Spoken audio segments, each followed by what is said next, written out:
Bloomberg News. Investor Jim Rogers has a simple message. He is selling all his U.S. dollars. The chairman of Rogers Holdings is in North Carolina this morning, joining us by phone. Jim, good morning. So what's going on with the dollar? Good morning, Carol. Well, the dollar I've explained this before on Bloomberg, but the dollar's been having a big rally this year because we're in a period of forced liquidation where everybody has to reverse their positions of everything. There've been many bears on the dollar. They've all been short the dollar, and now they're having to cover whether they want to or not.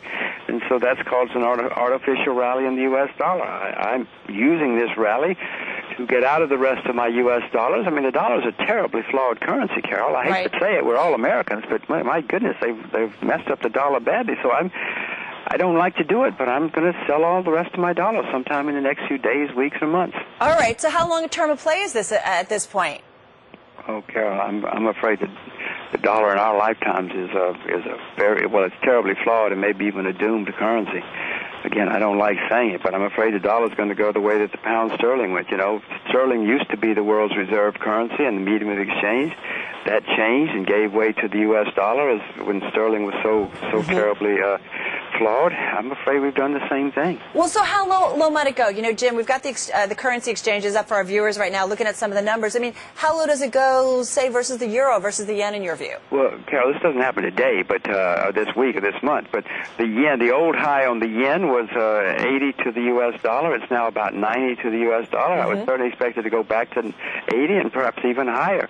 But it's going to go much higher. When pound sterling lost its status as the world's reserve currency, it went down over 90% from the top to the bottom. All right. So if you're getting out of dollars and dollar-denominated investments, what are you buying at this point, Jim? Well, yen, commodities, Chinese shares, Taiwan shares. I mean, these are the places that I see. What you do, Carol, in times like this is you buy things where the fundamentals have been unimpaired. The fundamentals for Citibank are impaired. The fundamentals for General Motors are impaired. The only thing I know where the fundamentals are not impaired are commodities. In fact, the fundamentals for commodities are improved by what's happening. They're getting better, not worse. Prices are down, and so that's a bullish opportunity. Even with worries about the economy? Got 5 seconds. Of course I'm worried about the economy, but supply is going down faster than demand. All right, so that old supply-demand equation. Hey, Jim, got to run. Thanks for giving us some time this morning. Hear more Bloomberg News reports on the Bloomberg Terminal at AV Go, on Bloomberg Television, and on Bloomberg Radio. Copyright Bloomberg